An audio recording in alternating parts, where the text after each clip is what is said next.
Эрхэмсэг ноёд хатагтанараа 2025 оны хамгийн ихний бичлэгээр уулзаж байгаа таатай байна. Өнөө шөнө бид морин унсанд толгойгүй хүн болон апокалипсийн дөрвөн мортны талаар ярилцах болно. Та тухлан сууж, таалан сойрох нь. Энэ бол Новембер.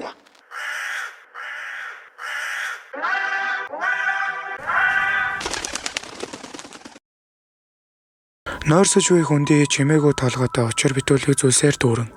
Яг нэршгэ дүнсгийсэн энэ уйтгартай газарт наран жаргахад бүх зүйл эхэлдэг гэлцэн.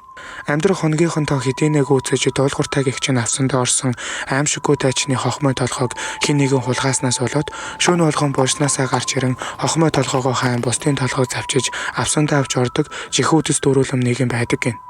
Хүмүүс түүнийг морин унсан толгойгүй хүн буюу Headless Horseman гэх нэрээр нь хандахгүй. Түүний үүсэл гарал тэртээ 1820 онд бичигдсэн Вашингтон Ирвингийн нойрсож буй хүндий хэмээх богино өгүүлгийн зомирлогт хамгийн анх дурддагдж байсан. Тус өгүүлэлт гардаг морин унсан толгойгүй хүний санаа нь хүмүүсийн сонирхлыг маш их татаж Халлоуны баярын нэг хэсэг болгосон байдаг. 1865 онд Headless Horseman буюу толгойгүй морьтон Техасын хачирхалтай үлгэрүүд гих гарчигтай Мэйн Ридийн бичсэн цуврал номнууд хэвлэгдэж чамгүй амжилт үзүүлв. Алдарт Walt Disney хүртэл энэ сэдвийг барьж аван 1949 онд Ichabod ба ноён баахын адал явдал хэмээх анимашн хийсэн байдаг. Хамгийн сүүлд бидний сайн мэдэх 1999 оны Sleepy Hollow буюу нойрсож буй хүндий хэмээх хоррор фэнтези төрлийн бүрэн хэмжээний кино болон гарсан. Гол дүрүүдийг алдарт Johnny Depp болон Christina Ricci, толгойгүй морьтны дүрийг Christopher Walken-аар тус бүтээж гайхалтай сонгодог бүтээл болсон юм. Ингээд бид бодит ертөнцийн дээрх морин унсан толгойгүй хүний талаар багц чулуу мэддэг боллоо.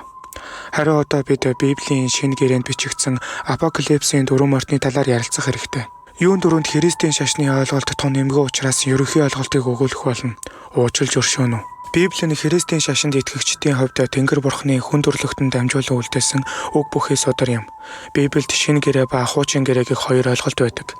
Хуучин гэрээ гэдэг нь ариун Библийн хамгийн анхны хувилбар. Эртний еврей, армян үндэстний шүтэж байсан ариун судрыг хэлдэг.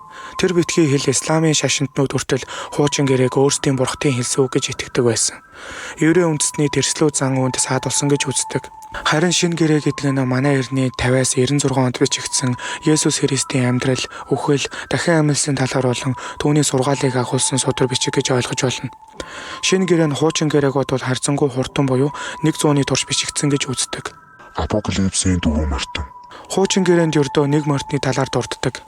Харин шинэ гэрээнд апокалипсийн дөрвөн мортон бүгдийг нь оруулсан байдаг. Апокалипс гэдэг нь илчлэх гэсэн утгатай грек үг юм. Апокалипс гэх энэ үгийг эртний домог, судар, хуучны барилга, гар бичмэрүүд дээр байгааг харж болно. Утга санаа нь ихэвчлэн агуу гамшиг эсвэл дэлхийн сүрлийг биелэгддэг. Тэгэхээр бид сүрлийн дөрвөн мортон гэлчлэгийн төлөө энэ бичлэгийг эхлүүлсэн байх нь. Эхний мортон.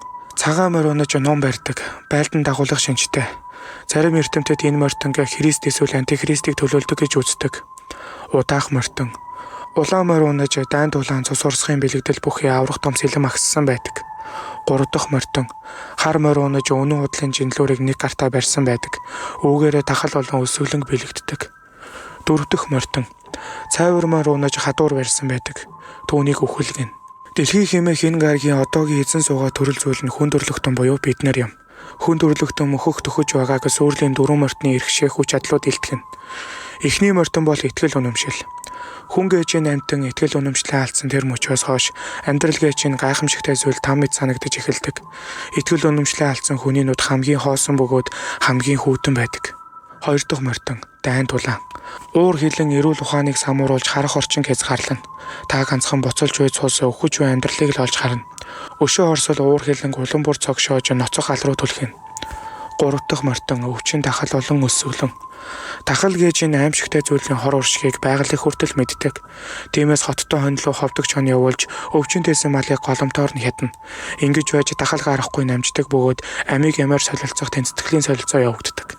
4 дахь мортон бол бид бүхний эцсийн зогсоол буюу үхэл юм. Төрхөн үнэн, үххэн үнэн гэж нэгэнтээ хэлжээ. Амьдарч аж төрөх явцдаа бид олон зүйлийг үзнэ. Олон зүйлийг ойлгож, олон зүйлийг олж мэдэх болно. Эцэст нь үхлийн талаар олж мэдснээр бидний бичсэн зохиол энэ хүрээ дуустдаг чамтай. Морь унсан толгойгүй хүний гагцгүй жинхэнэ төрх бол удаах мортон буюу уур хилэн, дайн тулаан, өшөө орсол юм. Тэр бол дайны мортон.